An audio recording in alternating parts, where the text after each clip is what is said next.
উপাধ্যক্ষ, শিক্ষক এবং আমার প্রিয় সহপাঠীবৃন্দ, আপনাদের সবাইকে স্বাগত।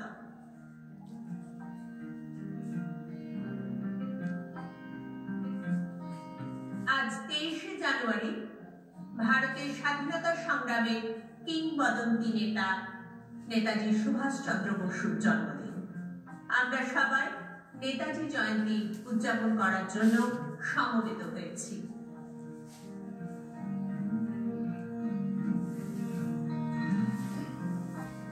প্রথমে আপনাদের সবাইকে জানাই নেতাজি জয়ন্তীর আন্তরিক শুভেচ্ছা ও অভিনন্দন।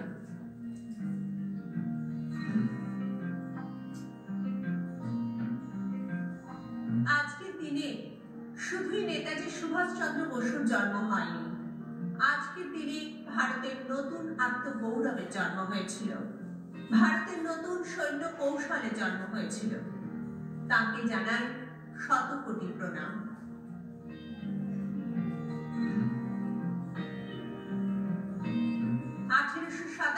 সালে 23শে জানুয়ারি বর্তমান ওড়িশা রাজ্যের কটক শহরে জন্মগ্রহণ করেছিলেন সুভাষচন্দ্র বসু।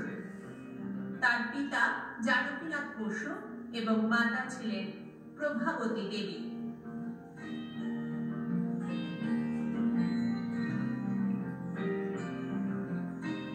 মেধাবী সুভাষ বিলেতে গিয়ে সিভিল সার্ভিস পরীক্ষায় চতুর্থ স্থান অধিকার করেও ইংরেজ সরকারের অধীনে চাকরি গ্রহণ না করে দেশে ফিরে এসেছিলেন।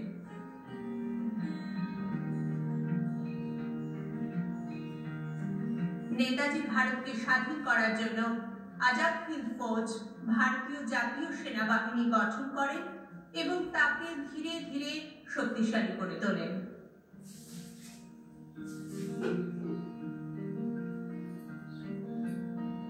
তিনি ছিলেন একজন সত্যিকারের রাষ্ট্রনায়ক। তার দূরদর্শী চিন্তা, নেতৃত্বের ক্ষমতা এবং একাগ্রতা ভারতকে এক নতুন দিশা দেখিয়েছিল।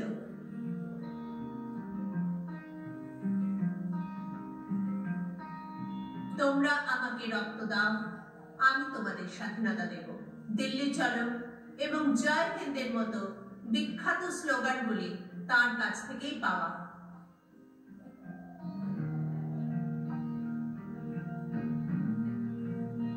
ভারতের স্বাধীনতা সংগ্রামের ইতিহাসে তিনি এক উজ্জ্বল ও মহান চরিত্র, যিনি এই সংগ্রামে নিজের সমগ্র জীবন উৎসর্গ করেছিলেন।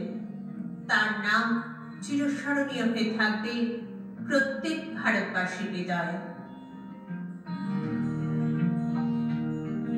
আসুন আজ আমরা সকলে তার আদর্শে উজ্জীবিত হয়ে উন্নত থেকে উন্নততর জাতি গঠন ও দেশের উন্নয়নের অঙ্গীকার করি।